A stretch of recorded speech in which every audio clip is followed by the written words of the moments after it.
Lesson 9. A few final verbs and commands. To make is kupanga. Kupanga. To help is kuthandiza. Kuthandiza. To swear, as in cuss, is kutukwana.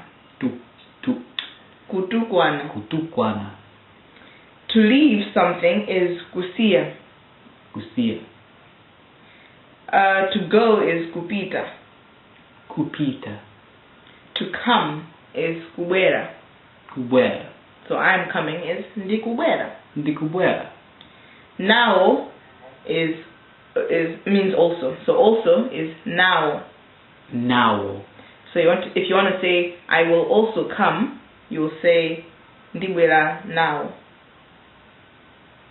Ndibwera nawo. Perfect. Now, if you want to command someone to do something, there are two ways to do it. Either just remove the ku bit of the verb.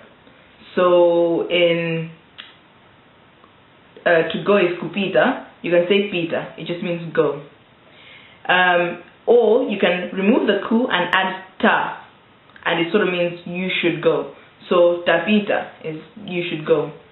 So commands, either just remove the ku and then continue the verb, or add ta at the beginning of the verb and remove the ku. As I think about it, however, kudya is to eat. If you wanted to say eat, you can't just say ya, you have to say idya. So I think there are special circumstances, and as you go along speaking with someone who is teaching you Chichewa, they'll tell you of these special circumstances. The more common command is to add ta, remove ku and add ta. So tadya is eat. Thank you. End of lesson 9.